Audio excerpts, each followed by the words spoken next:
Thank you. Now watch this drive.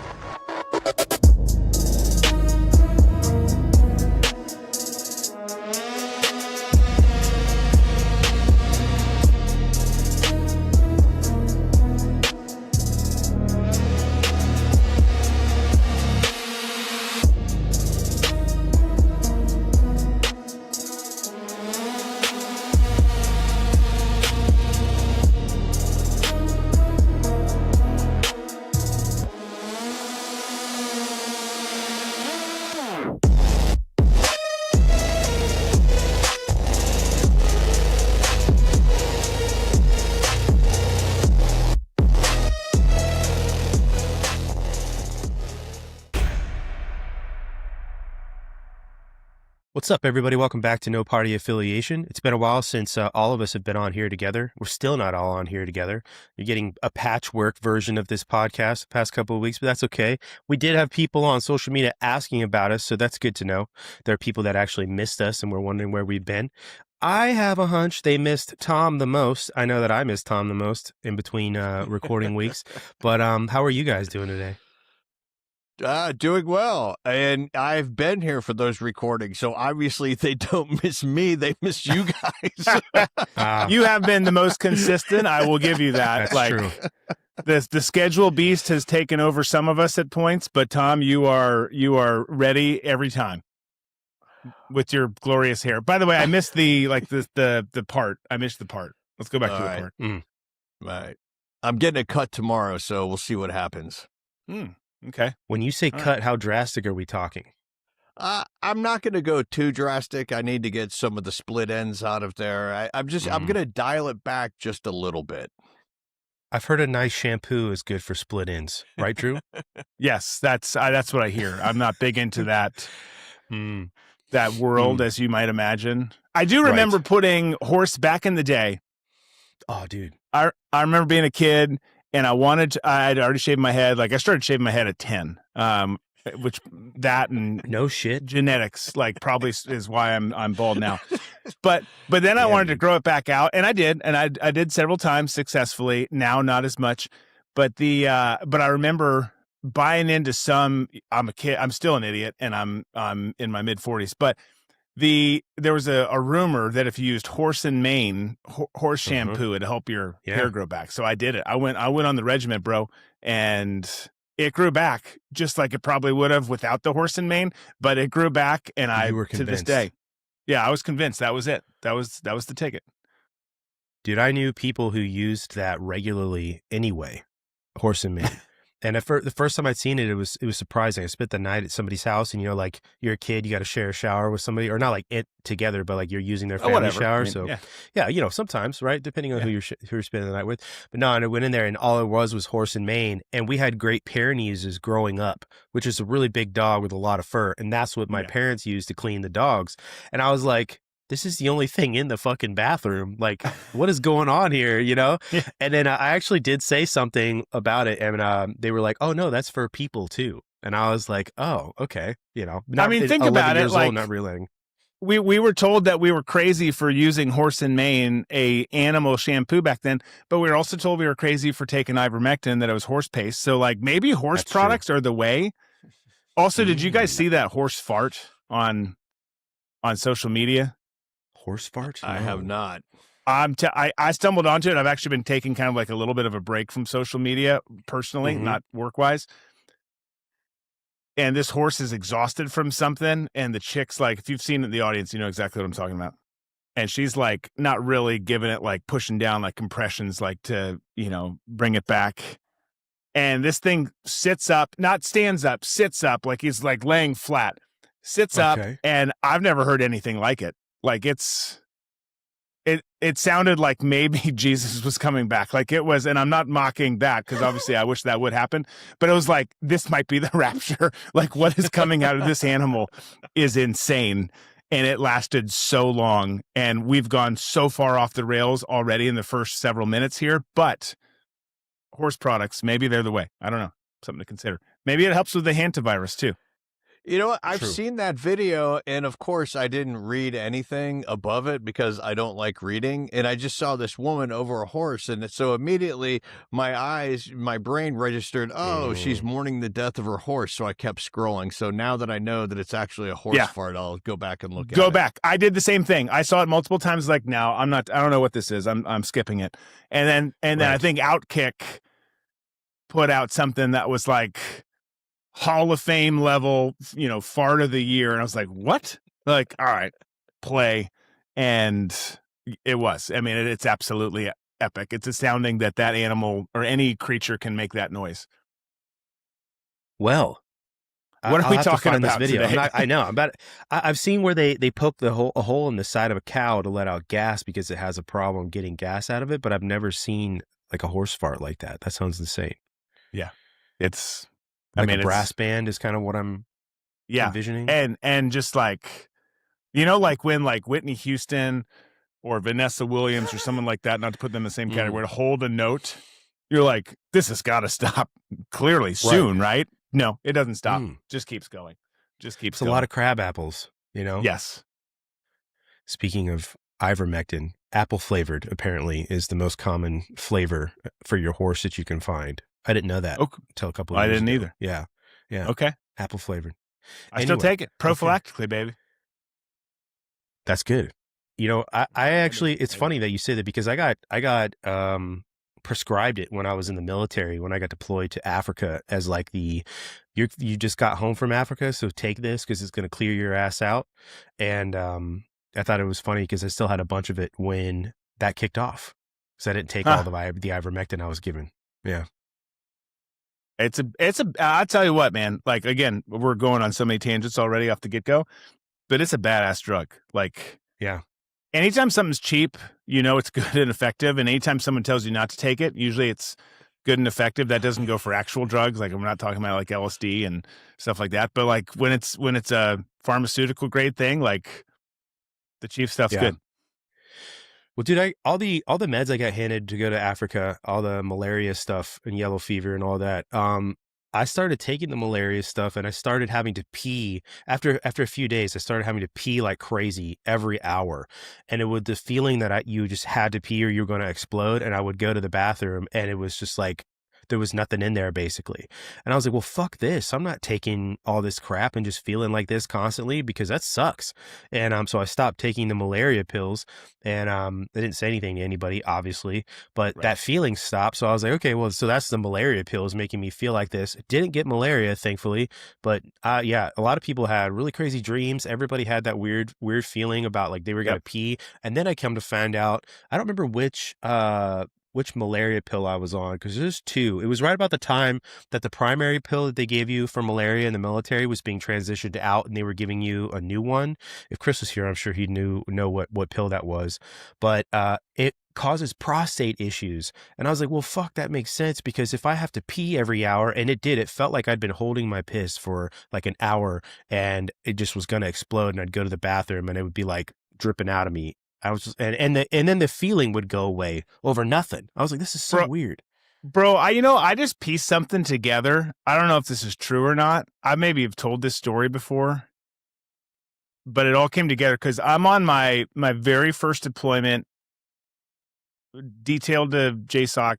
I get stuck at Bagram for an extended period. Like it was like weather, all sorts of issues. I get stuck there for a while. I'm taking malaria pills. I ended up stopping taking them because I like so many other people had just terrible reactions to them. I didn't have what you did. I didn't have the piston sensation, but I had like prostate, like, like issues down in my man parts. Yeah. To the point where I'm waiting, I've got like a time, like here's your time to go to the airfield. Here's your, blah, blah, blah, blah, to jump on a Chinook and head up to ABAD. And I was having like extreme issues down there to the point where I went to the dock overnight, middle of the night. I'm sleeping with a bunch of TF Red dudes in this B hut. Everyone's going on crazy schedules. I slip out and I go and I'm like, dude, here's the deal, man. I'm going up to base tomorrow. Something's wrong with my junk. Like it doesn't feel right. Like prostate, that whole area. And this dude, I don't know if he was bored or if this was the malaria. I got a full on exam. I mean, before there's jelly going on and there's stuff going in there. It's like, this is, I didn't pay for this. I didn't ask for this. Like now I feel like it took, I mean, I tell you what, that takes the pain right away. Cause you're like, all of a sudden you're like, well, now I've been violated. Sure. I just wanted to make sure that I was good because I have less care there than here. And all of a sudden I've got somebody inside of me. And I wonder if it was the malaria. I don't know. Because it was all those areas. Well, I wonder what symptoms you were having. And this show has started off really weird, but whatever, because now I'm curious. Yeah. I'm curious what you were feeling, because a lot of the guys that I was there with who stopped taking that pill said that they were feeling like a lot of pressure, like sitting down or even standing up. Like it was just really uncomfortable, almost like they had to poop, but it was like the feeling of having to poop was not in the right spot.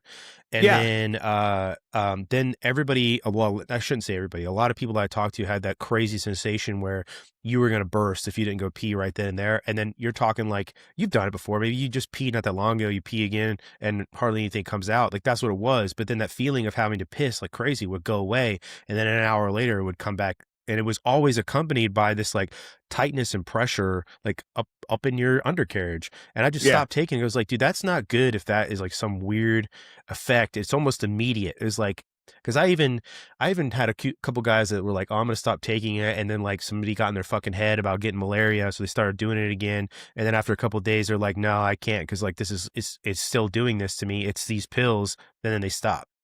Is that what you were feeling? I don't remember the pissing part. It might have totally been there. I remember it was pressure and like my nuts hurt. Like it was like, it felt like you almost got kicked in the nuts, and it was at the end of it, like curtailing off, you know, like the pain was 100%. Finally assuaging.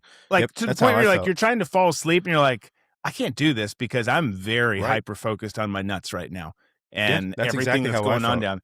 Okay. So I literally never, you know, you get jabbed with a million things. You know, I'm sure our regiment was a little different, but like I remember sitting, this was actually a different deployment, but like I remember sitting in the agency, you know, like medical in the first floor of their building there, getting just like boom, boom, boom, boom, boom. This one was a different one. This was earlier in my career, and same thing. Just it was a DoD regiment. I guess it was the same regiment because it was DoD, but the like I never pieced that together. Like literally until you were just talking there, I'm like, holy shit, that's why that happened. That's why I ended up with the dude's finger in my butthole and my balls hurt so bad is the freaking malaria pills, which I stopped like almost immediately after that. And then the rest of the trip was great. That's well, what if I would have known that, I would have taken my Malarone.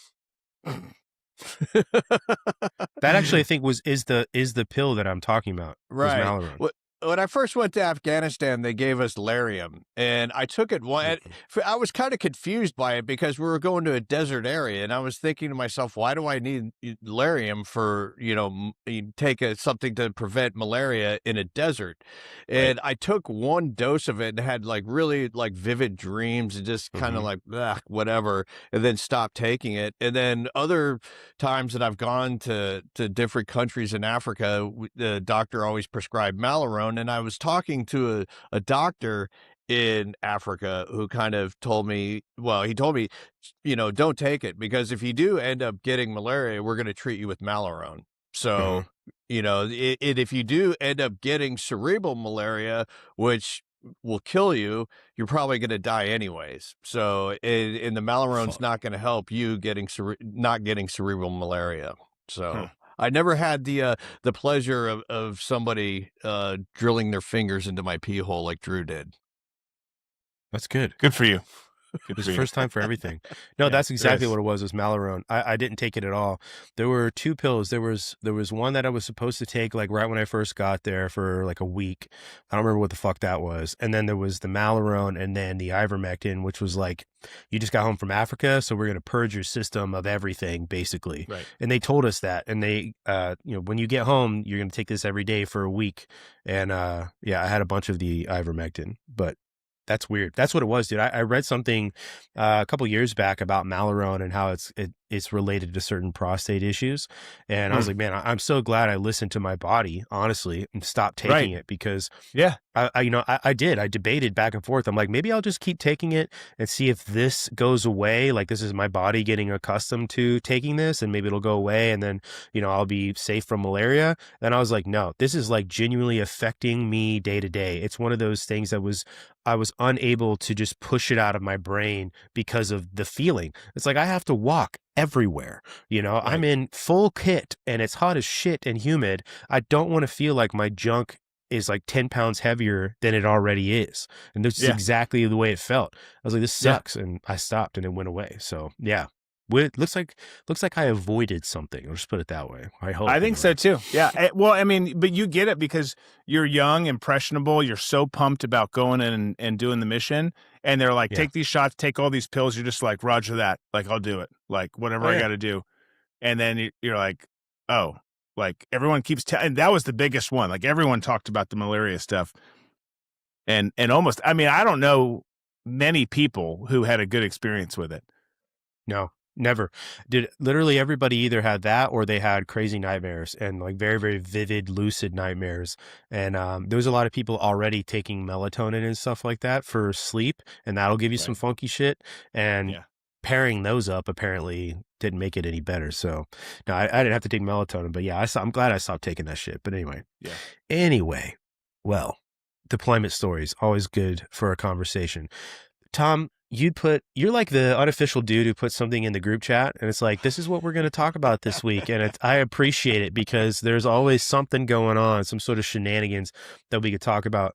And we talked a little bit about the UFO files on our last live show. And there was a specific memo that I saw that came out of there, and I brought it up and I wanted to talk about it on our live show. We could talk about that one, but I saw something else today in the spirit of the UFO stuff that's coming out. You guys remember, I know you do, but the Unsolved Mysteries TV show with Robert Stack back in the day? Hell yeah. Okay. So there was a show or an episode on that show with these two brothers, Jack and Jim Weiner, and then their friend, his name was Chuck Foltz or something like that. But it's called like the Allagash abduction story or something like that up in the Allagash wilderness of Maine.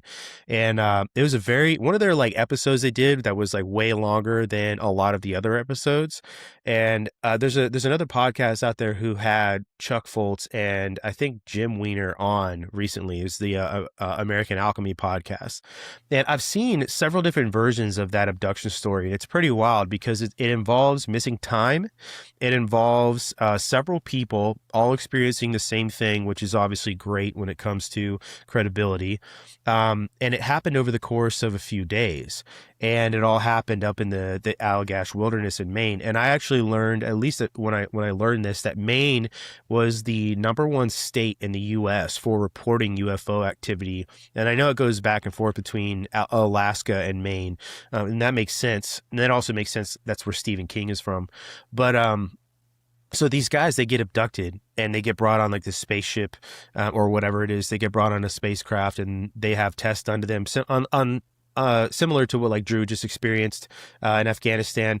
And they have this case of missing time. They lit a fire to go out on the lake to do some night fishing, and they lit the fire so they could see where the shoreline was. And then they had this crazy experience where they were chased by a UFO, and then they're abducted, and then they're put back in the boat, and they don't realize how long it's been. And the fire has dwindled basically down to embers. And it was this huge, massive bonfire they lit so they could see it pretty much from anywhere on the lake. Well, they were interviewing these guys today, or the episode came out today, and I was listening to it. And the host had done like some investigating essentially into a guy from Lockheed Martin. And his name was, I got it written down here, John Norcine. And I guess he had a patent through Lockheed where a UFO craft, like a saucer, could be operated through your brain from biosignals. And if you've looked into any of this stuff, like with like the UFO in disclosure, there are a lot of stories that have come out of people that are being used by the military or the U.S. government to operate craft with their brain. There's a specific name for them. Tom, you've probably heard of it, and the name for these guys is coming out of is going out of the back of my brain right now. But this guy, John Norcine, had a patent through Lockheed Martin to do this. And he just so happened to be in Allagash, Maine, and was there present within the vicinity of these guys when this abduction happened. And he's on record being there and reading the ranger report when they reported this event to a park ranger or National Forest ranger or whatever. And he read their report the same day. And he had made contact with them and said that he was out there doing essentially some sort of like testing and tracking. TTR is what they called it. And so I bring that up to say that it's kind of crazy that coincidence is there, because I don't think it's a coincidence, but it lends more credence into my belief now, especially over the past few years, that most of what people are experiencing when it comes to UFO activity is more than likely the U.S. government involved in this stuff, and maybe it's teamed up with ET or interdimensional intelligence, or this craft, that we're using is reverse engineered tech. I don't know, but that right there, that this person who has this technology patent through Lockheed Martin, which of course is a company you would suspect to do this, is there when this very, very famous incident happens. So do you guys think that a lot of these experiences people have had are just the U.S. government fucking with people in tandem with other beings, basically? Tom? I have a tendency to say yes, because I think the U.S. government has always used its citizens as test subjects. I mean, you can go back to, Operation Sea Spray, when they dumped, germs into the air in San Francisco. And then you can go on to other experiments that, either have done wittingly or unwittingly with, Midnight Climax and MK Ultra and so forth. Yeah. So for me, I think that if there is some form of exotic technology, somebody got their hands on it from someone or something. Now, is this person from somewhere else, or has this being been on Earth the entire time? I have a tendency to think that wherever they're getting this, whether it's plasma or any other sort of technology, I think it's coming from here, from Earth. I don't think it's, people coming from another galaxy, let's say. Are they coming from another dimension? Maybe. I would be more inclined to think that than having travelers come in from a different galaxy. So this reminds me, what you're referencing, this story reminds me a little bit of, there's been a couple of cases where somebody's been out for a walk near a body of water in the wintertime, and all of a sudden they end up halfway across the country and not sure how they got there, and are just there acting like that they've always been there. I think it was, there was one famous case, it was like in Wisconsin or Michigan or something, and I think the guy ended up in Maine.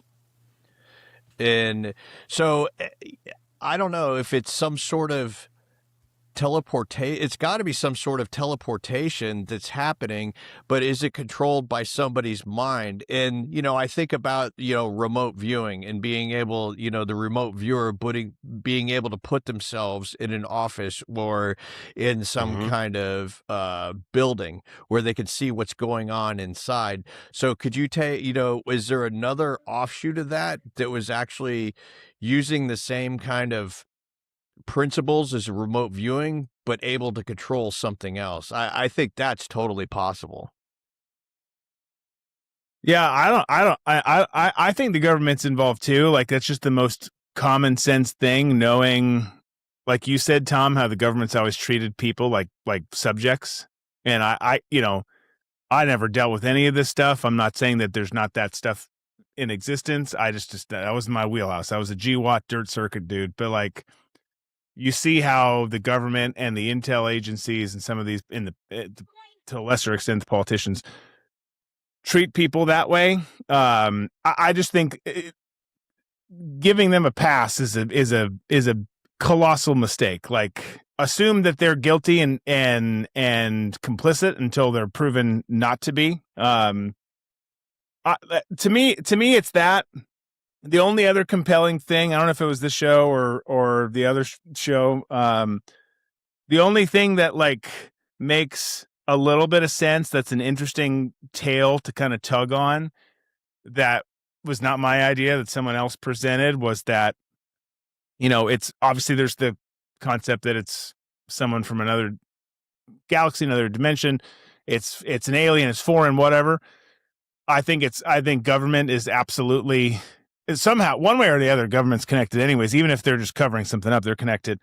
But then, the theory that's kind of interesting to me, that I don't necessarily buy in as my theory, but I think is a fascinating conversation over cigars and drinks, is that, we're continuing to evolve and develop all this crazy tech.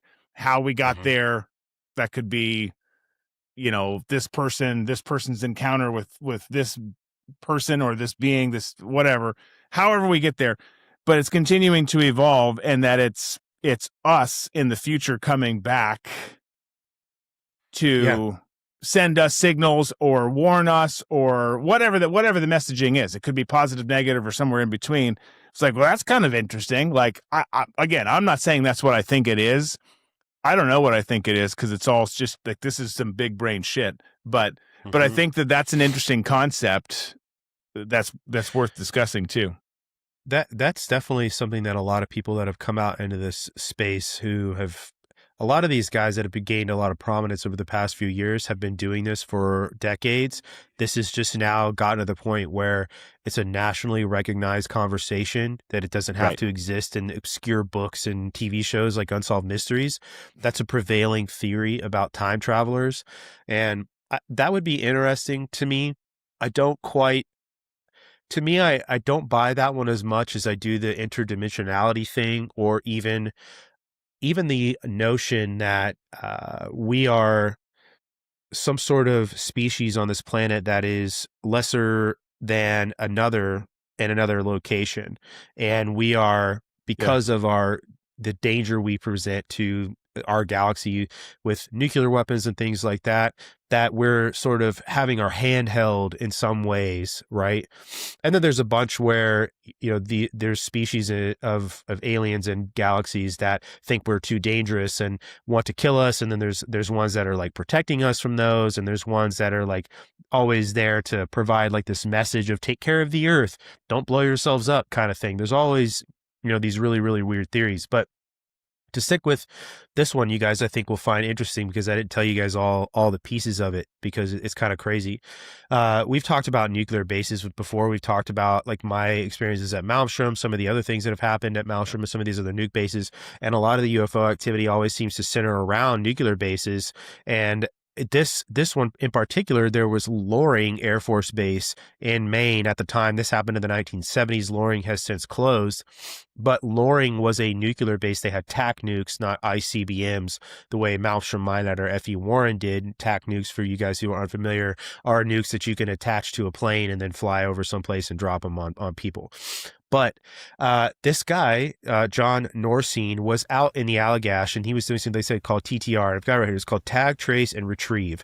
And what they were doing was practicing this on inserting a subcutaneous chip into people and then trying to track them through the forest, like some sort of RFID chip or whatever. And they just so happened to be present in the location where this happened. And he found they got the report, I guess, from this ranger and read it, and has that patent, like I said, to operate a UFO with your brain. But I'm going to read you guys some of this stuff, because this is kind of wild here, and I know that you'll get a kick out of it. He said he was doing a TTR, tag, trace, retrieve exercise with a subcutaneous device that they were testing, that they could monitor field agents. Nuclear Air Force Base was at the time in the 1970s in northern Maine.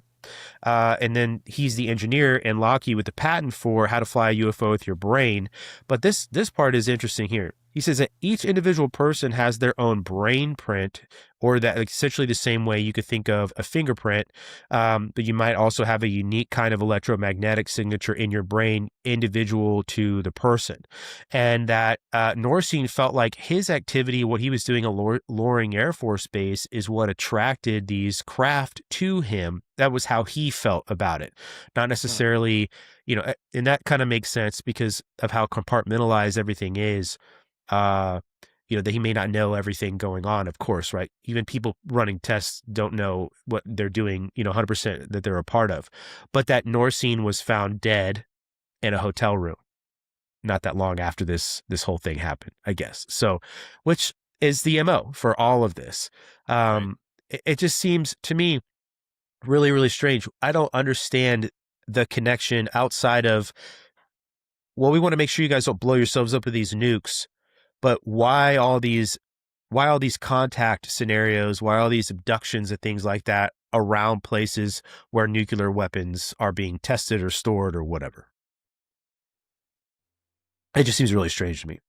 Absolutely. Well, I mean, if you don't have questions with all of those stories, all the stuff that you just talked about, some of the other stuff that's out there, like the thing that still blows my mind is the people who hear this stuff. They could, someone who doesn't talk about this stuff at all, think about this stuff at all. Let's teleport ourselves out of this environment, doing the podcast into somewhere else. We're sitting around a bar, or sitting around a restaurant.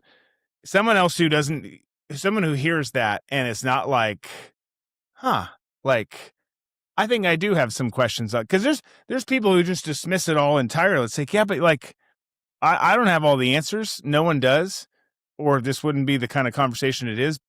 But like, how do you not have any questions about this whatsoever? How does that not like raise your alarm a little bit? You get panicked about whatever virus they tell you about, but when these things happen, and they happen in patterns, and they happen consistently throughout time, you're just like, no big deal.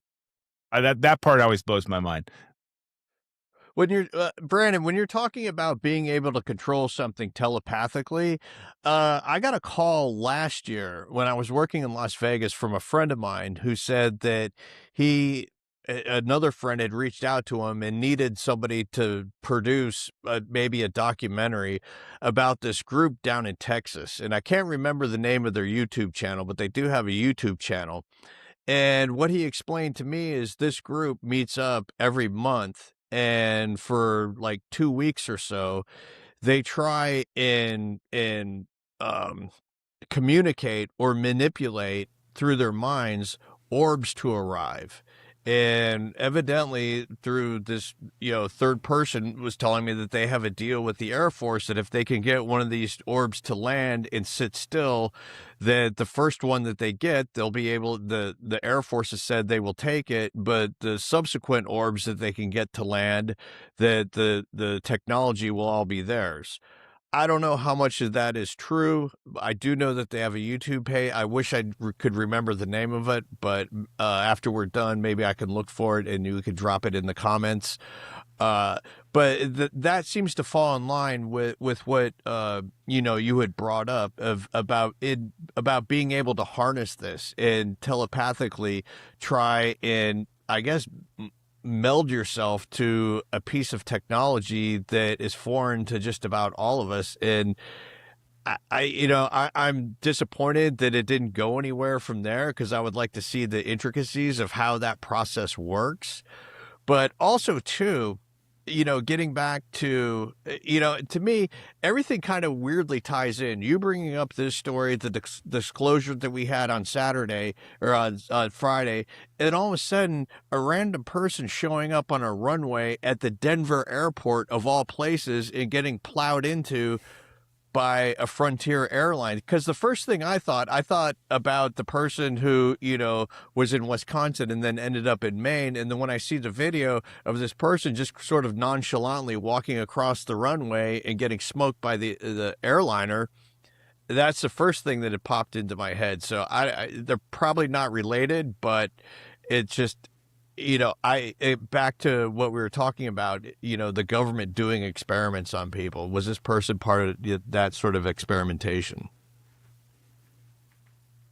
Well, I actually really want to talk about the Denver airport thing, but I wanted to mention something else when it comes to this topic specifically. So you're talking about something called CE5, and there are a bunch of people who have YouTube channels or whatever where they do this.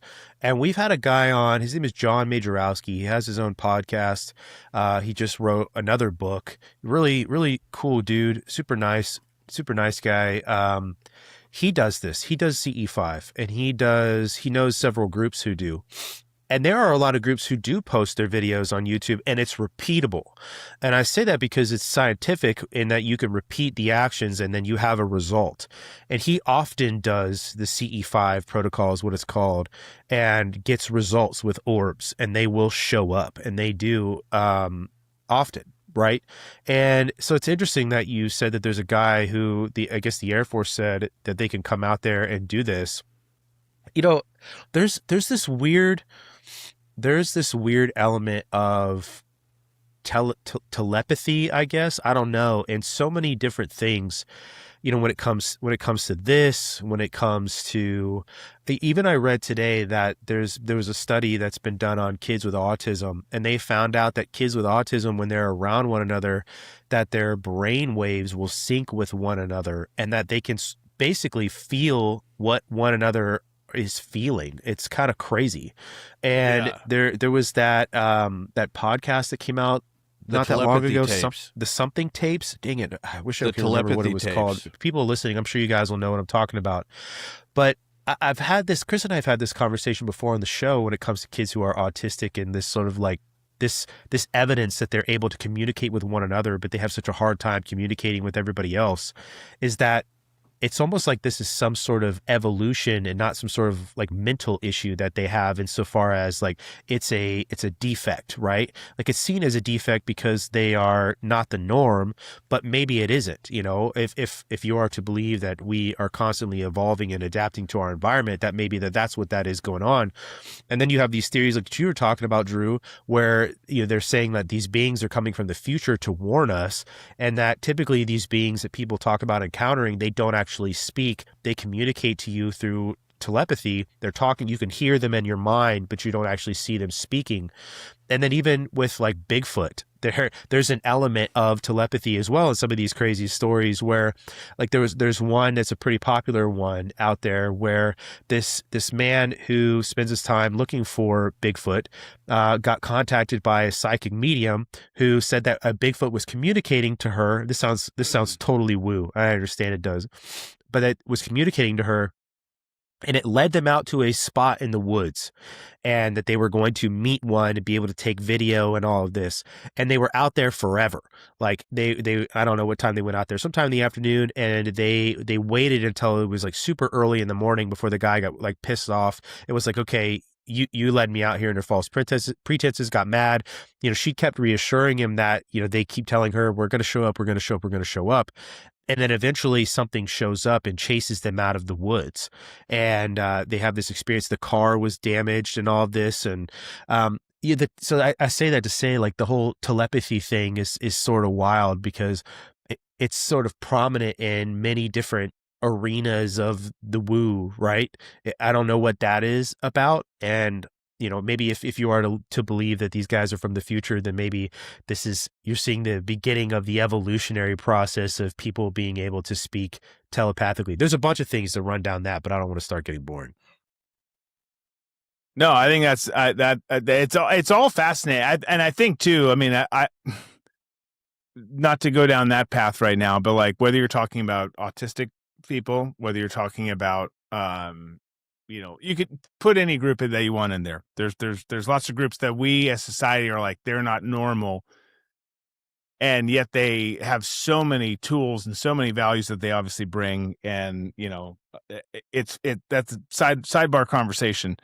But I think the Denver thing, this is the difference between Tom's brain and my brain, is like the Denver thing.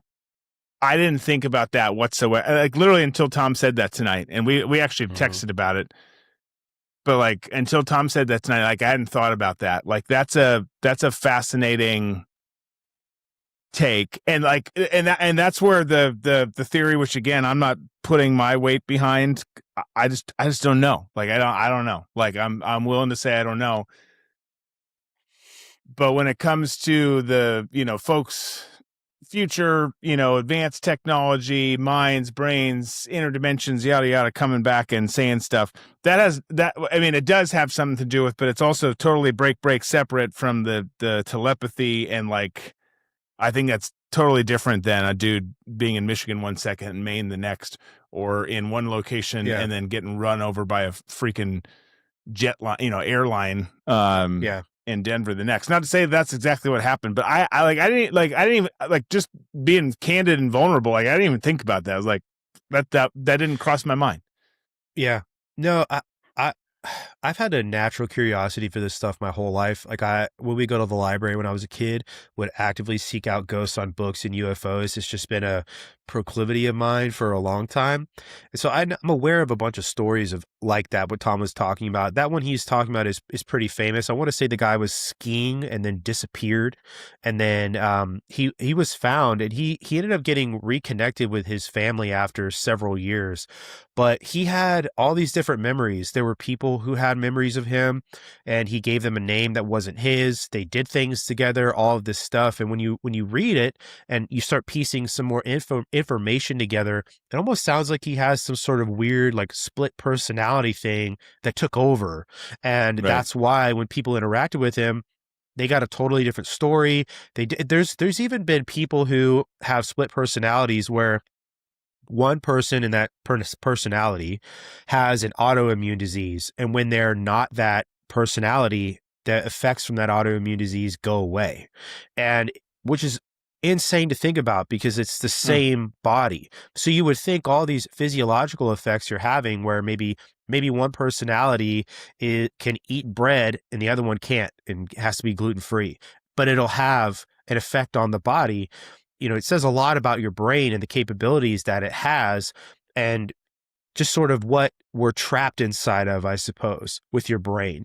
And that explanation, I think, is sort of what, the guy that Tom's talking about. I feel like that sort of happened to him. It doesn't necessarily explain some of these stories where people have these major gaps in their time or the location they go missing at and where they're recovered. Some of it makes absolutely no sense given the amount of time that they were, between when they went missing and when they were recovered and where they were recovered. There's a very famous story about a little boy who disappeared and was recovered. And should have been no way he could have survived because he was like 3 years old. And there's a guy, it's not Bear Grylls, it's another dude who's like a survivalist. He tried to recreate the events that little boy would have gone through and get from point A to point B, like where he went missing and where he was recovered. And he barely made it within the window of time that he was given. And I mean, this is a full-grown adult. I want to say he used to be in the SAS as well. Yeah, right? Not a 3-year-old, right? And so that story is sort of tied to like a Bigfoot or something like that, because there's all kinds of weird stories like that. But the Denver airport thing I find to be really interesting, because I'm sure there's video that'll come out. I know how airports work. I know how security works. If that guy jumped the fence, they'll have video of that from somewhere. I have a friend who got arrested for jumping the fence at an airport and then trying to go up through the baggage claim. It's just a true story. He got caught on video, and anyway, insane. So there's cameras everywhere is all I'm trying to say. So him making it on the runway, like they'll have video of him if he went over the fence, but it still doesn't answer all the weird things about Denver airport and why it is so strange. When it comes to some of those murals, even though one of them has been covered up, there's some very, very odd statues there that look like gargoyles. There is the fact, quite literally, that when you look at an aerial view of the runway, it looks like a swastika. There's the weird question about how there was an airport actually closer to Denver beforehand, and then they built this one, which is even further away on this massive amount of land. It sort of makes no sense why the airport needed an update, because it wasn't even that old to begin with. And then is commissioned by the New World Airport Commission, which isn't a real thing. There's all these Masonic symbols all over the airport. There's Lucifer, the horse that killed the person who made it, and its eyes glow this terribly evil looking red. I've seen it in person. And like the mountain like drapes or whatever that are over the top of the airport that give it that look, apparently they're made of the same material that the military uses that makes it super hard for people to use satellite imagery and some of the effects that you can do with satellites to peer through them. The certain parts of the fence, if you know how a security fence is built, it's built to keep people in the way a prison is versus the way it is. Like some things are built to keep people out. So I just listed a bunch of stuff about the Denver airport that's really creepy and weird, but that's the truth. It's so strange. You're giving Tom like a massive erection right now because he loves to talk Denver I saw the airport. table start coming up. This is where Tom and I's brain really starts to. We have that autistic brainwave thing going on right now, you know? Well, Exactly. It is a terrible thing. Like, I mean, it's not a terrible thing. It's actually a good thing because it sparks conversation and discussion and all those things. But like the fact that this happened at that particular airport will this story will never go quiet in a lot of realms because of it. And I don't think it should, by the way. But like I will let you speak now, Tom, because everything Brandon was just saying has been like a dozen different episodes that we've had on the old show where Tom just goes off on a rant on and a justified one on Denver Airport. Tom, go. Well, 2013 is when I first really started getting into conspiracies because I was doing Undercover Boss and we had a layover at the airport, and one of my sound engineers was really into conspiracies. It took me around the airport to show me what Brandon was talking about the Masonic imagery, pointing out the different imagery related to Fabian socialism or the Fabian socialists, and just all the weird things about the airport. So that was kind of like the launching pad, seeing all that firsthand for myself, and subsequent visits to the Denver airport. I've been able to pick up more and more imagery from my first go around with my guide. I'm with Brandon because it's an eerie one, dude. Yeah, I'm with you, Brandon. When this story first broke, I was like, okay, there's a lot of missing elements that we're getting right off the bat. All we're told is that somebody walked down under the runway and got creamed by a plane and the engine caught on fire. So I started thinking to myself, okay, so if I wanted to do the same thing that this person would do, and I was in the terminal, or if let's say I worked at the airport, like the guy that stole the plane, I've got access to the runway. Sky King. So getting from like the terminal area, if I was a baggage, baggage handler or whatever, I would have to get a vehicle to get out to a runway most of the time because you've got taxiways, you've got, it's like Las Vegas. When you're down on a tarmac and you're where the main building is where you come in and you look out to the runway, it looks close, but in reality, it's really far away. So you're not just going to hoof it to the runway to get on there without anybody noticing you. So then we're told the person hopped the fence. And as Brandon pointed out, I'm familiar with airport fencing and what he's talking about defensive positioning of things. Most airport fences will have some kind of like razor wire or barbed wire on top. Yeah. And the way that it's rolled is usually rolled out to keep people out. But there are sections of the Denver airport where it's rolled in to keep people in, which is really strange.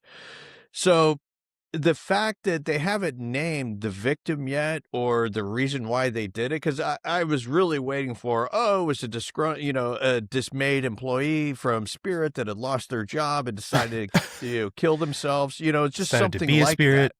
Yeah. But then we're told it was somebody, we're still not sure if it was male or female, but I can only guess male since they, climbed up the fence and jumped over. And if you are going to kill yourself to be in the path of a plane, that's definitely a dude type way of committing suicide. Yeah. But then the video is released and it just shows the person walking onto the runway. There's no backstory behind it because they've already laid that out, saying they jumped a random fence that we don't know about, but we don't know how that person got to the fence. So there's a lot of holes to me. Initially, like I mentioned earlier on, I was like, okay, what kind of experiment is going on at the Denver airport? Was this some sort of time travel thing? And this person just, instead of materializing in the spot that they were supposed to underneath, that they materialized on the runway and just happened to get smacked, something that you would see out of a movie. But to see them actually walk out onto the runway and just having that thermal image of it or a black and white image of it, it just seemed like somebody to me who was just out for a stroll, like they thought they were somewhere else. They were so desperate to kill themselves. Right. Like, and sick in the head that's the thing that gets me the most, the gait, the stroll, the everything. And that's why I think it's very much worth questioning because yeah, like obviously you're sick if you're struggling with stuff if you want to get to that point, but just we've seen the dude run and like jump into engines. We've seen all sorts of stuff. There was like, it was deliberate. It at least, appeared that way, like intentional. This was like you're saying, Tom, like I could be in Central Park sipping on a coffee, taking in the birds, and oops, a jetliner ran me over. Like, how did that happen? Like there was runway. Like the video was like, wait, what? Like even if you're trying to kill yourself and that's how you've chosen to do it and somehow you've pulled it off where you can get there, I would think you're still not calm. That's a big ass jetliner coming towards your way. Your effort would be there would be a hustle to get to the runway. There would be very focused on, okay, where's the next jet? I'm going to get to that jet. My preference isn't going to be, I'm going to get hit by a Frontier Airlines over a United Airlines, Right. But it also reminds me of the people who go suicide by cop and how their behavior is so antithetical to normal human behavior. The provocation, sometimes the calm you'll get with somebody. That's what happened with me. The guy who tried to kill me in the hopes that I would kill him. Completely calm until he wasn't. So that's kind of what it reminds me of in that way, where like I'm just out here walking around. But again, why let it happen versus seek and let it destroy me, in the most efficient way possible. Then not to mention, if you've ever driven to Denver Airport, it's out in the middle of nowhere. I know, dude, the approach to that airport is so long. It like almost takes 20 minutes to get from the sign off the highway to where you're arriving at drop off. It's crazy how far out there it is. And then the actual like tram system to move you from terminal to terminal is incredibly sophisticated. Why does that need to be underground? First off, it's like a metro system, which I again find to be really weird because Sacramento has a tram system for the airport, but it looks like the monorail at Disney World. It's above ground and you can see it. Like you go to Denver Airport. Drew, have you ever processed into Denver Airport? To get through it, you're going deeper into the airport to get from one point to the other, which seems really, really strange, especially when you take into account the story about how they built it wrong. And so they put all this dirt on top of it and then built over it again. It's like, well, that makes no sense because I've seen plenty of things that are built wrong and they tear them down, right? They don't just build on top of them. But you go deeper and deeper in the airport in a very sophisticated metro system that's very controlled. And the method of getting down, you are, I would say, like 3 stories into the ground at this point, and then moving you around. Yeah. Which, if we're going so super dark apocalyptic, is exactly how you'd move human cattle around under the ground. It's just super strange to me because if you really did jump the fence at the airport, you had to cover a lot of fucking ground just to get there in the first place, without it's just not going to happen without being seen. Exactly. Right. Now, like the security is going to respond. You're going to see like the amount of personnel that are roaming around airport grounds at all time, from baggage to fuel trucks to secure, like literally the whole kit and caboodle. There's so much personnel on the inside of that fence that would be like, this is out of place. And right. That's what that and then the casual, I'm just going to get run over by this thing and not even really look at it, just like I'm going to time it up perfectly. Those are the things that just should raise the most amount of alarm bells or raise the most flags, whatever analogy. If I saw somebody walking to the Denver airport through the grass from miles away, I'd be like, that's weird. And I would probably tell somebody, but that could just be my background, Right. But and you also, to me, it's also the pilots who are taxiing, and just using the taxiways, because I've spent a lot of time in cockpits from, passenger airliners to smaller planes. And the one thing that I've noticed that's consistent with every pilot is they're scanning everywhere. They're not just looking what's in front of them. They're looking everywhere. And they're checking out everything, whether it's wildlife that it might be in the grass, just, a vehicle.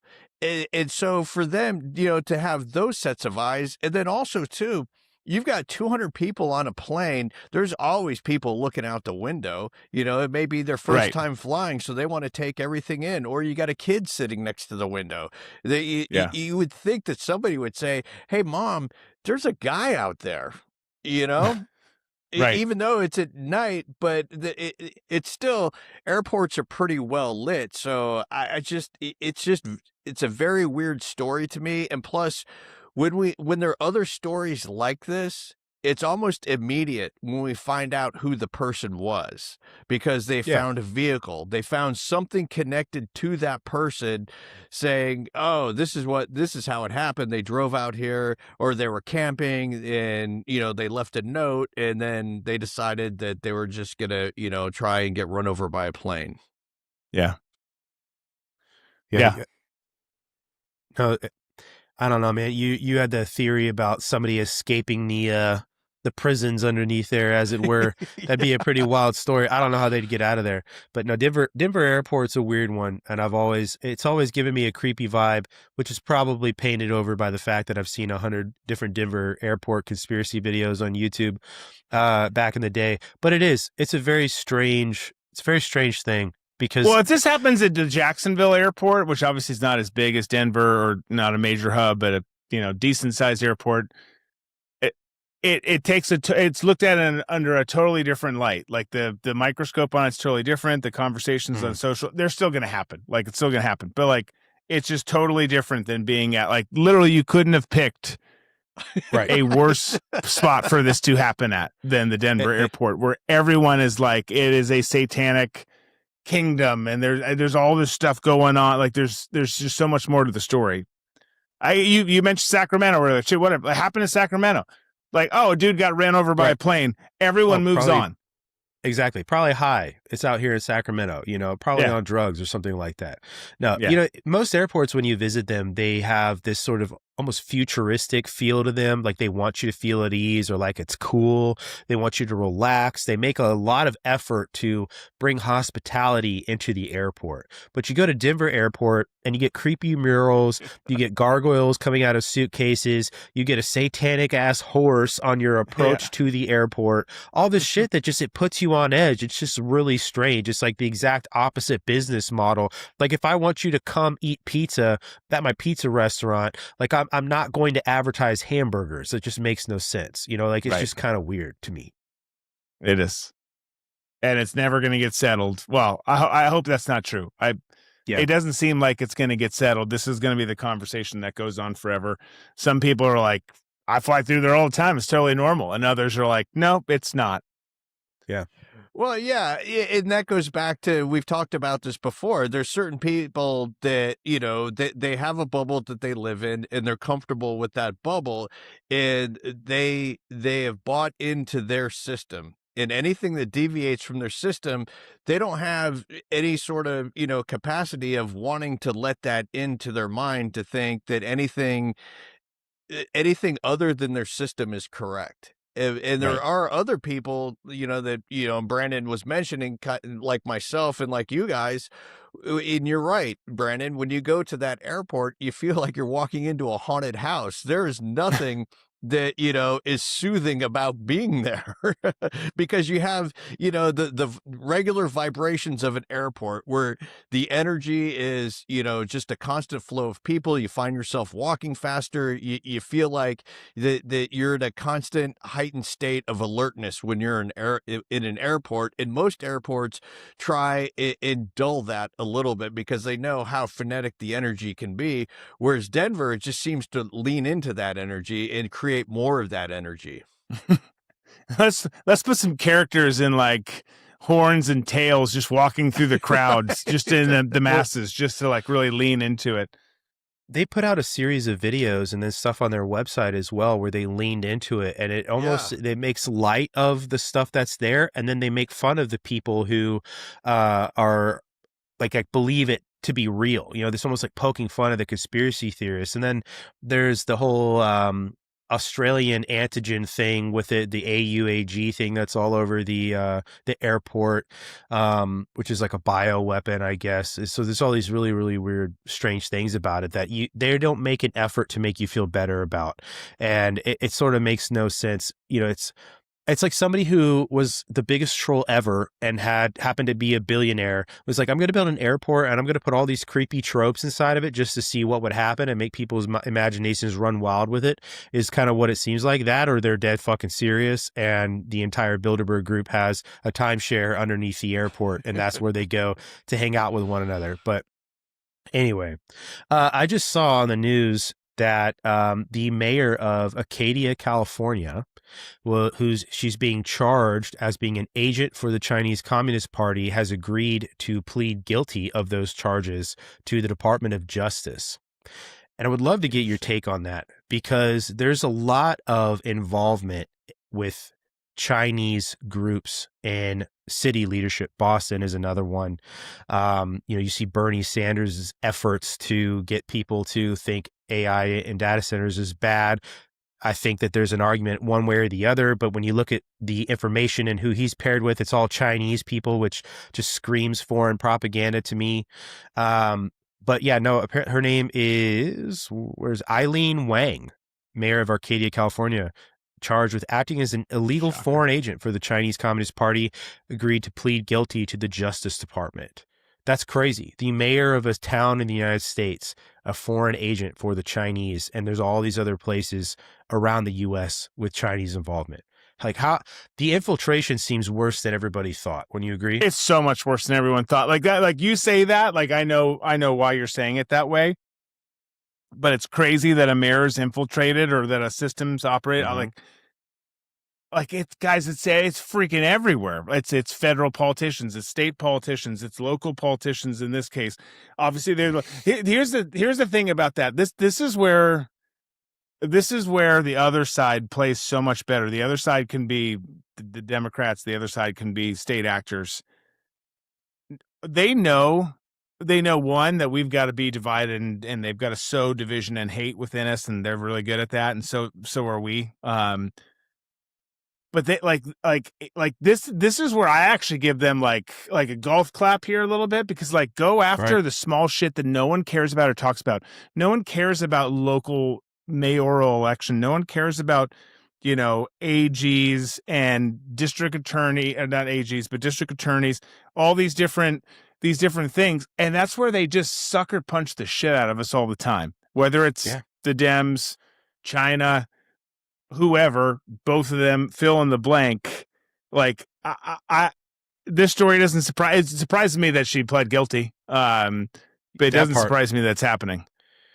No, I agree. It's death by 1,000 cuts. Like, you have no idea what the mayor of a small town like that, I don't know how big Arcadia is, right? So when I say small, you have no idea what she's capable of. You have no idea what sort of obstacle she can become for things in a county that maybe is trying to remedy a problem with maybe water or fire mitigation or something like that. What sort of problems that she can create, to get in the way of things.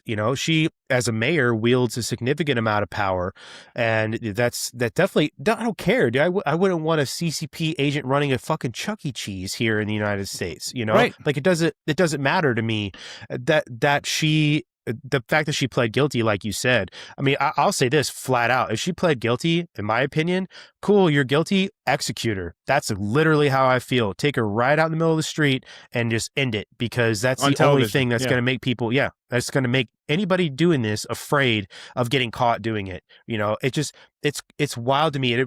The amount of infiltration reminds me of like the tale of the body snatchers, because it just is literally everywhere. And it's people that you would never even suspect are these people that are involved in this sort of stuff. College students, again, I don't think that there should be any more. Like, I think you've lost your privilege. This is like a kid that just can't stop doing something. Like, nope, sorry, you can't play that violent video game anymore because you keep punching your brother in the face. That's just, it's over. You've lost your privileges. That's how I feel. Like, that's it. China, anybody, like you have a background from China, like you are a first generation immigrant or something like that coming here for some reason, I can no longer trust that you're coming here for a good purpose, that there is probably some sort of dual use coming out of this now at some point that no, for the next 20 years, nobody, sorry, see ya. Well, here's what's crazy too on that, Brandon. Like I'm going to screw up I'm not even going to give the stats because I'm going to screw them up. But a buddy of mine who I still need to connect you with, John Gillette, who was a sergeant major in the Army for 700 years, and then did some stuff at the agency, and then does some stuff with my company now and does a podcast. You should check him out. He's an Arizona State rep. He did a podcast episode just recently here.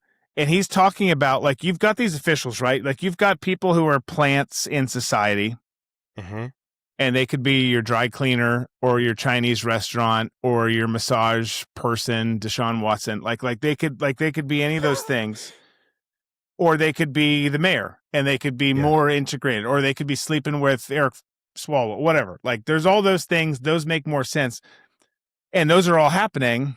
And then they've also got their intel stuff. They've got their police stuff here. They've got their intel folks working. They're sowing chaos in DC. They're sowing chaos in the masses. But he put out the state did, and not just him, but the state did too, this report where, like, Arizona State, who probably one of the hottest campuses on the country, if we ranked it by that. But it's like true. They are Florida taking, I forget the figure, hundreds of millions of money from China. Like it's like one of their biggest grifts and business models to take all of this money. Obviously the Ivies and this is prevalent in academia, but you don't think about it at places like Arizona State and fill in the blank other university. And the way that they're like impacting local politics, academia, all these things by pouring this crazy ass amount of money. Go listen to it. It's John Gillette, it's Sergeant Major's situation report. But like it like the amount of money that's there, it's like, holy crap. Like they are, to your point, they are everywhere. They have infiltrated everything and anything.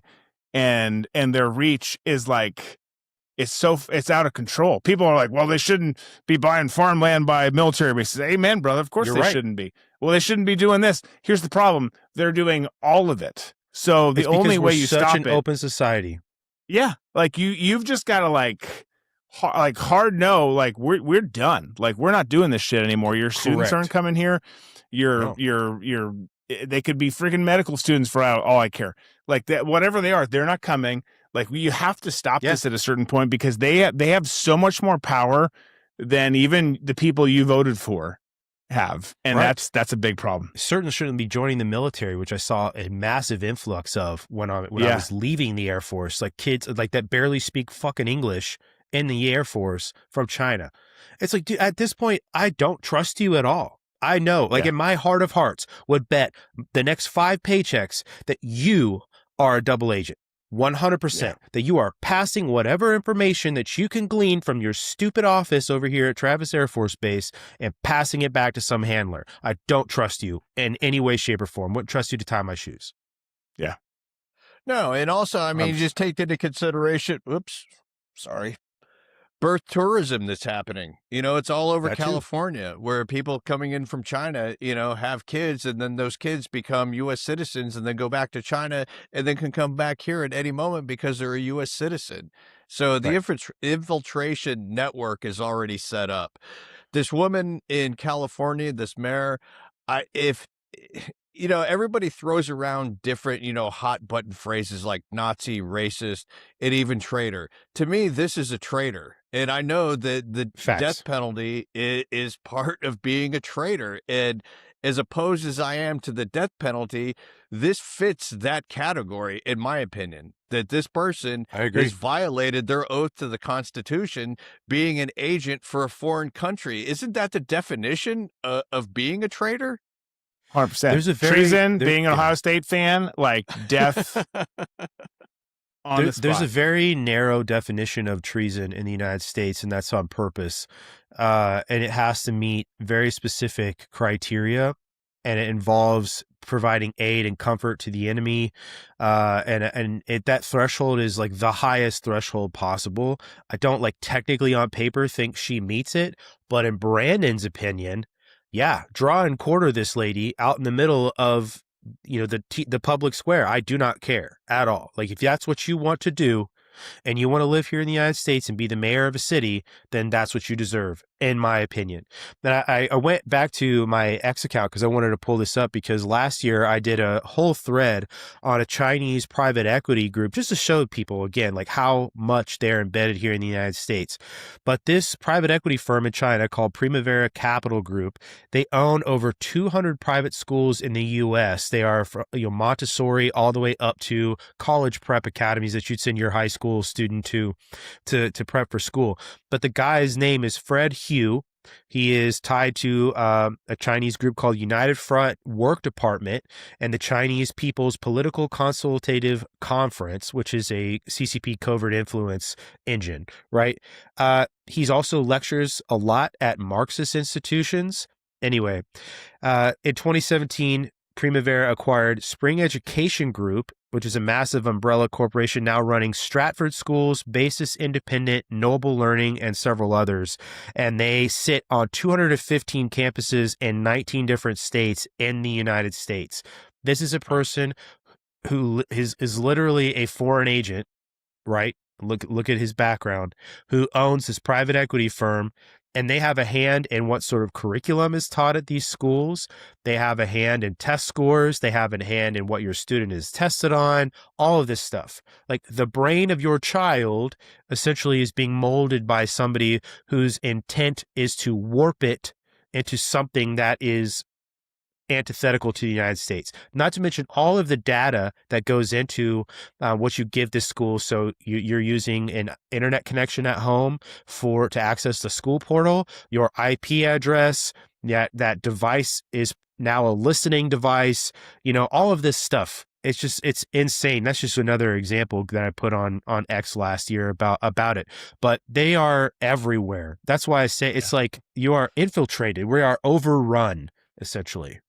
Oh yeah, and also school pictures, tracking School pictures, the development, facial ID of your kids from the time that they're in kindergarten till the time that they graduate college. The infiltration, we're looking at this one particular story, and I know we touched on other areas of the infiltration, but just look at what's going on with our culture. John Cena had to apologize in Chinese to make up for, I can't remember the actual incident, but I remember he called Taiwan a country. Yeah, exactly. And the same thing with the Top Gun Maverick movie, that they weren't allowed to show the flag of Taiwan on the back of Maverick's leather jacket. So it's in politics, it's in our culture, it's just it's in the scientific community. Just look what's going on. Oh yeah. What was it last year? Those the students or the researchers at University of Michigan with the mold spores that they got caught smuggling in too successfully. Yeah, it's just, it seems like there's no end of it, no end to it. And it's almost to the point that the people in government, in business, the ones, especially in government, who we thought were here to protect us, which they keep telling us that that's their main priority, is to keep Americans safe, are the ones who are doing the old Sergeant Schultz of, I see nothing, I know nothing. And then all of a sudden we get stories like this. Well, I think too, like, you actually bring up like the subtle stuff that like makes a bigger impact than perhaps a mayor, and was it Arcadia or who cares? But that stuff matters, and the local stuff matters more than the national stuff, I think, in my opinion. But like, so it's not to dismiss that. But you look at how much they have over the years. This isn't new. Like, you bring up Top Gun Maverick, you bring up Cena, you bring up how they've invested in sports leagues, how they've invested in entertainment, and how the NBA, how they dominate this stuff now. Like, that is the ultimate messaging tool. Because even if you're not political and you're not looking at things like we do, what do you do? Like, for me, like, Tom and I talk about this all the time. Like one of the last bastions, allegedly, is sports and entertainment. Sports more so than entertainment. But like you go there, and when those cultures and corporations and leagues and production studios are owned by them too, and you've got this subtle messaging underneath, like we have lost big on this front. Like there's no two ways about it. Like we just have gotten our asses kicked on it because they control every pillar of society, whether it's farmland, whether it's government, whether it's big money corporations, whether it's the messaging in movies and sports, whether it's like find somewhere that China hasn't totally taken over here. They've changed themselves to the hand that feeds, and they bite it all the time. That's it. Yeah. That's what happens. That they are allowed to latch on here because we are an open capitalist society, and money talks, and that's influence, and that's power. And you couldn't do these things in China because they're not stupid, and they know that works both ways. So they don't let that happen. You couldn't go and run a shell company and a bunch of cutouts in China and just use them for American influence there. And if you got caught, you'd go to jail forever. You know, we won't do that here. Yeah, well, I don't think you're wrong. And the problem, like, yeah, I mean, it's just like you can't pull that off there, and they face zero consequences here, and we're just all like, the problem is America is so inclined to just go along to get along, like, and part of it was that way before, and part of it now is political fatigue. Like, I'm just tired. I'm just done. But like by being done, like you're conceding. And then like we always talk about on the other show, like our issue is America is so focused on the now and the present and me and the shiny ball, whether it's a person or the government. And China's just so good at the long game. They're like, okay, we see how you play. We see what your society's like. We will destroy you from within and get everything we want. And that's absolutely what they're doing. Like militarily, are we the best? Hell yeah, we're the best. But in terms of strategic, long-term forecasting and vision and operations, like they're really freaking good. Like they're really freaking good. I think they're better than we are. They've had no obstacle to do it. You know, here, that's what they want. That's what the United States has always wanted, is for them to westernize. And that's why we invited them into the open market to do these things. And they came in bad faith and did the exact opposite of that and used it to their advantage. And you can make the argument that that was the smart thing to do. It's China first, right? Or you can make the argument that it's a really shitty way to do business. But at the end of the day, when you're talking about business, like they're doing that better for them. And I mean, I like to see all the awareness. I like to see that, you know, politicians are pushing to not allow these guys to own companies and make things here in the United States anymore. I love seeing the onshoring and the nearshoring of all these things because it was absolutely retarded to get rid of every bit of infrastructure for manufacturing and everything like that here in the United States. The British Empire did that and it destroyed them. You know, they went from being one of the birthplaces of the Industrial Revolution to just managing money, and now they don't make fuck all there. And what is the British Empire known for was ships and their navy, and they got rid of that too. You know, it's just like there's so many models for why this was dumb. And then here we are being taken advantage of, and because of our own laws, we get bent over the desk every day with no lube and taken care of. Like, that's just what happens. Right. I remember in 2018 when China had announced that they were going to a social credit system, and I laughed and I was like, oh, that's never going to happen here. And 8 years later, I'm going, holy crap, that's happening here. So whatever China does always seems to infiltrate here, and it's infiltrating here because you have people in powers of leadership, like this woman in Arcadia and in other spots around the United States. And again, with the cultural infiltration, you know, with sports and with entertainment, it's everywhere. We've been taken over. And to me, I started thinking about the founding of the United States, where they, you know, called it the Great Melting Pot. And this was an experiment in self-governance. And then I thought, well, okay, hold on a second. Maybe this wasn't intended to be an experiment on self-governance. Maybe this was a lab test on multiculturalism to see what would happen, and to see if if we're seeing the end result now, where we're losing a national identity because everything has been infiltrated, and would the populace at some point be on board to entertain the idea of a global government, just to make all the bad things that they're going through stop? Is that the end goal, or was it really, this, effort into seeing what human beings could do without relying on a king or any other forms of government that had failed? I think that the intent was always true, in the attempt to get away from, monarchy in that way, and tyrannical monarchy. If you look at a lot of the influences that our founding fathers had, they didn't all agree on what that should look like, and they came to consensus on some of these things, and made decisions even though they all didn't agree on the moving parts completely, right? I think that the survivability of something like that is truly tested. Actually, I think Drew, when you came on the podcast before, we had a conversation about this, that the open world of the internet and the connectedness of the world now is such a different thing than what was going on when the U.S. was founded. And this notion of a melting pot, I think, has been distilled down over and over again. Just like most words and most notions, they get distilled and overloaded to mean something that they're not. And now this concept of the melting pot has just been, just anybody can come here and bring your culture with you. It's like, sure, that's not what that means, though. The concept, Right. Nobody's melting anymore. Right. They complained about these things in the Gilded Age. If you go and look back at some of the political parties and the political commentary of the time, it's the next period of history in the United States where immigration and natural born citizens, those numbers were so high in relative comparison to one another, the way it is now. And there was a concern then.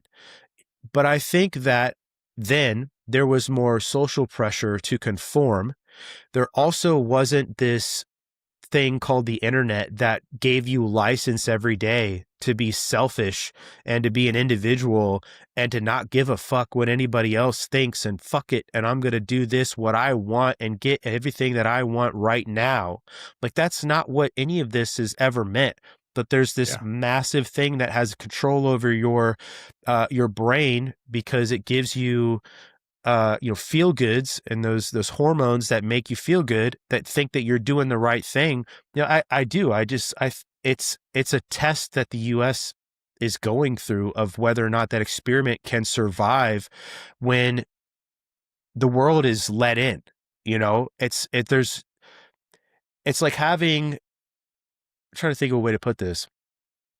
If you put a drop of oil in a glass of water, right? Like, that glass of water is now tainted, and it takes a certain amount of water to start pouring into that glass before the oil is so diluted that it's gone, Right. Like, that's the same thing that we're seeing here, that the culture of the United States, it does have a culture, and people used to come here and they wanted to be a part of it, and they wanted to see this experiment last. And now it's just a place to come to live, and you get all these nice things, and nobody's forcing you to integrate because you're either a racist or a sexist or any of these other ists. If you try and get people to do that, it's like the idea doesn't survive those sorts of things at all. It can't. And you have to get back to that. Every culture around the world throughout history has had unifying features about it. You wouldn't go to another tribe if we're all back in, the tribe days, right? I wouldn't go to Drew's tribe, who believes one thing, and show up and expect to be able to eat the grilled mammoth and not do anything that you guys are doing that makes you a society, right? I'm going to worship the moon god and you guys worship the sun god. You're going to probably fucking kill me or make me leave. That's just human beings.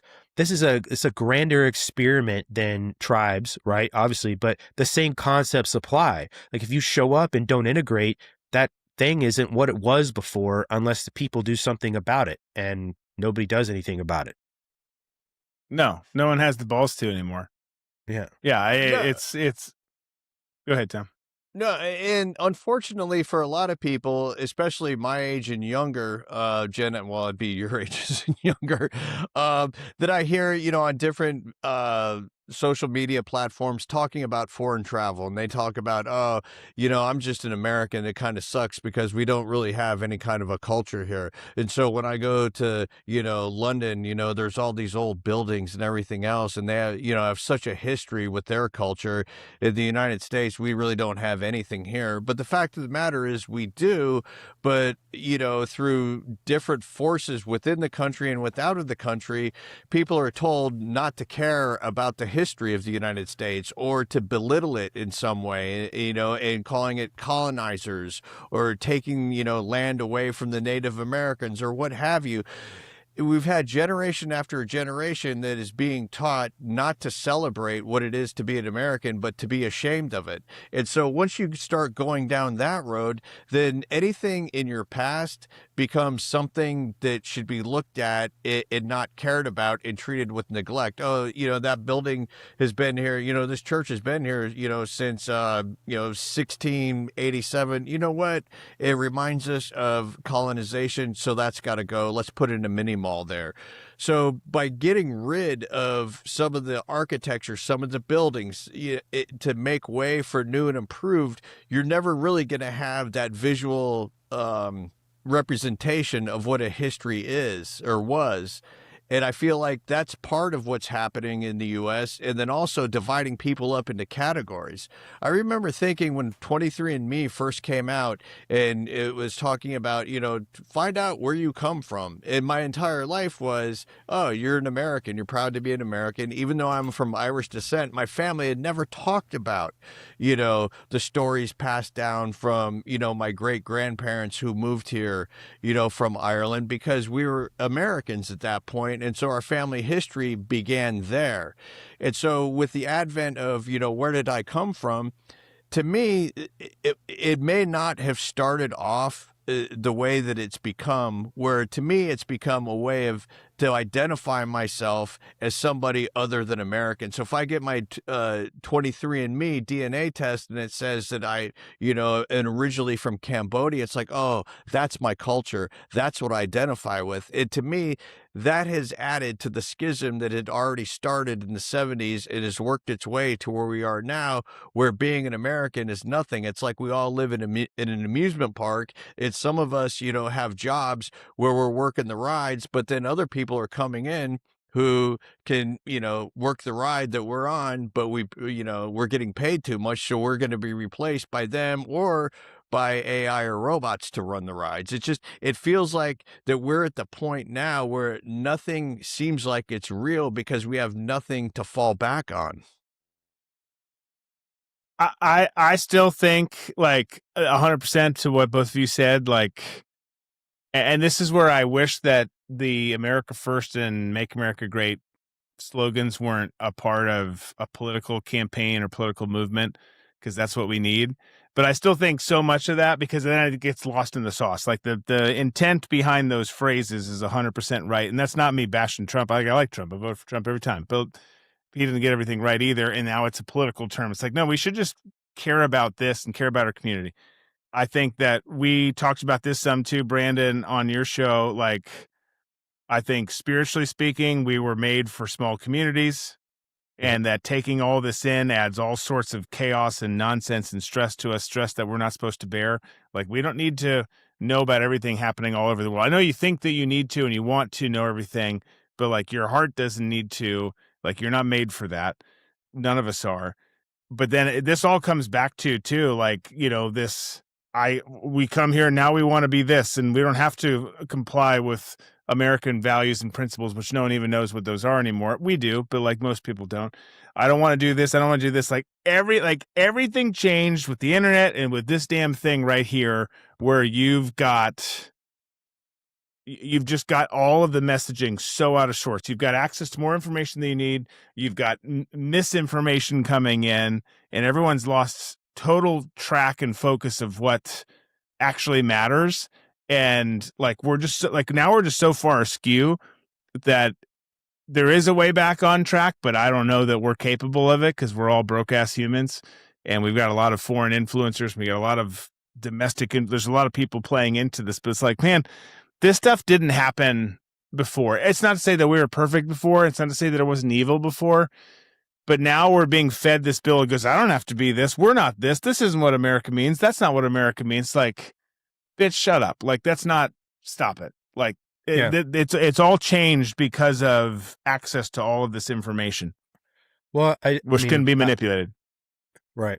I'm not going to get into it because I talk about this on our show all the time, and I think I've beat this horse to death, but the whole long march to the institutions thing, Antonio Gramsci and Rudy Duchka, the infiltration of neo-Marxism and postmodernism into our education systems, and this concept of postmodernism that nothing matters and nothing has any real meaning, and so it can be whatever it is you think it is, and we see this in represented in a lot of different things. But the problem you're describing is a problem that I think a lot of veterans get, and I think why a lot of veterans tend to lean more conservative and definitely love the traditional version of America more than most people do, is because one of the first things you're taught when you get to basic training is that your last name, they literally tell you this, your last name is on the right side of your uniform because U.S. Army, Air Force, Marine Corps, whatever is over your heart, and that's your family now, right? The identity you have as John Smith or Brandon or whatever you were beforehand, that's still there. But the identity you have as an airman trumps that identity you have as an individual, and that's why the military works so well. That same concept applied to us as a country. Like if you show up here and you're Somali first, or you're Mexican first, or you're Venezuelan first, or Canadian first, or Chinese first, that doesn't work. I don't care if you go home and you celebrate Chinese New Year. If you actually have an interest in being an American here and you fly an American flag and you're proud to be an American, like you're going to do all these Chinese cultural things in your house and make food that is Chinese and, teach your children about it or whatever, as long as that's accompanied with loving this country and wanting to preserve this country because that's where you're at. Otherwise, you're missing the whole point. That doesn't bother me. It's never bothered me. And I think that this is why the military is such a great way to talk about this, is because, dude, everybody from everywhere is in the U.S. military, right? I obviously there are shitheads in the military that are racist, but it's so rare. And you see people calling people out for their bullshit bias, whenever it has happened. I'm not going to say all the time. When I say all the time, I mean every time I've seen that happen, it gets called out and singled out and taken care of. I don't care that you're black. I don't care that you're Mexican or whatever. Like the Chinese thing, like I said earlier, like that 100%. Like if you're joining the military and you trying to earn your citizenship through here from China at this point in this country, no, I'm sorry, I don't trust you at all. But it has nothing to do with you being Chinese as an individual. It has to do with where you're coming from and the demonstrated, espionage that's gone on so much. It's just, that's all I'm trying to get at here, is trying to say that you have to put the identity of America before whatever, being Irish or German or whatever. And the other thing too about culture here in the United States, that culture is so entrenched that you don't even realize it's there when you sit there and say that there is no culture. Like, you're speaking English, first of all, for the most part here in this country. This whole idea of like, well, there's no such thing as like white people culture. That's been a thing a lot over the past 15 years.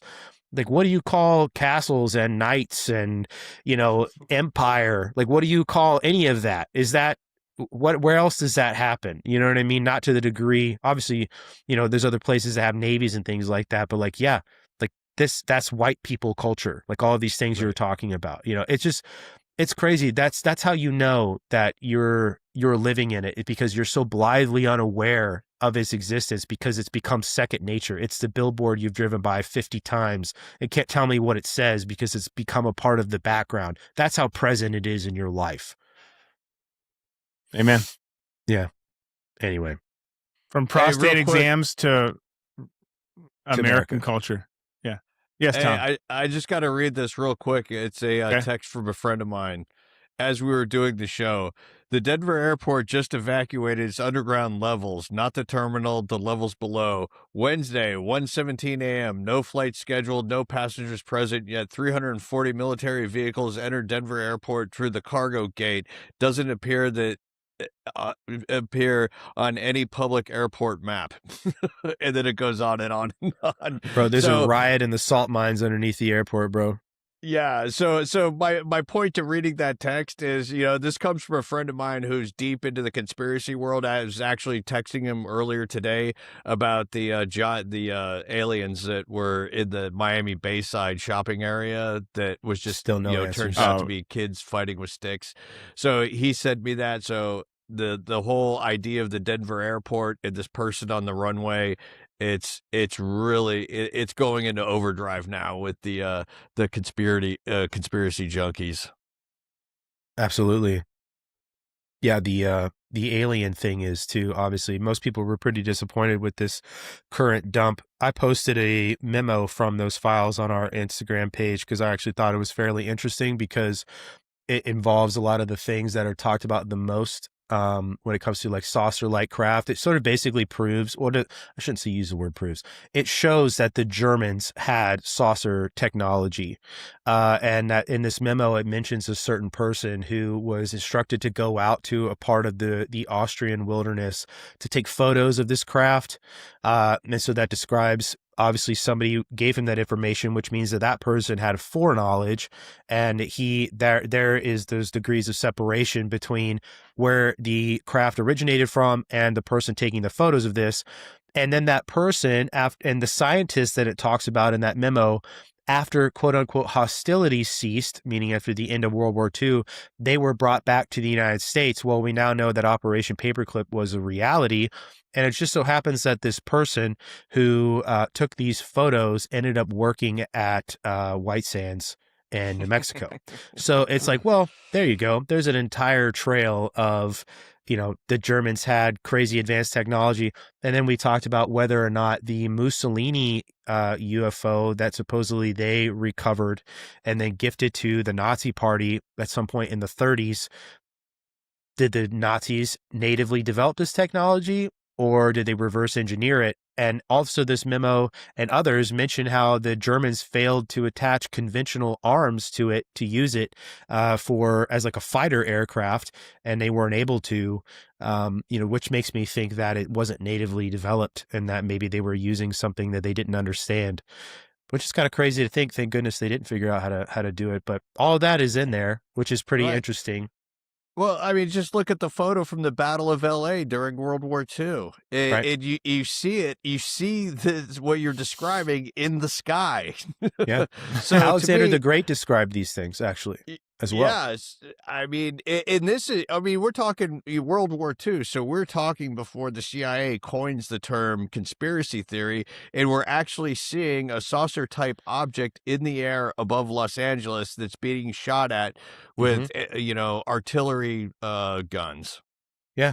Well, it also matches the description all of these British and American pilots came back with of flying saucers, and they started calling them Foo Fighters. That's where that term comes from, is from pilots during World War II, and it matches the description of what's in this memo, right? So, I don't know. I think they tried. They definitely tried. The Germans had a big emphasis on things like that and metaphysics and a lot of these really old ancient cultures, and trying to recapture some of their rituals and myths and try to use them in a modern sense. We've talked about that before too, but anyway, we could talk about more of that some other time. If you guys are done and wrapped up, I'm ready to wrap up if you guys are good with that. Thank you guys for listening to this very odd episode of No Party Affiliation. From fingers in the butt all the way to the Germans and flying saucers. There's not a topic you won't hear about on this show, I promise. Please check out the show notes. Go check out Tom and Drew over on Balls and Banter, ironically. And you can find us on No Game of Fire podcast on Saturdays, and then our Live Fire Dispatch show on Friday night, 7 p.m. Pacific Standard Time. So see you guys next time. Maybe we'll have all four of us. How about that?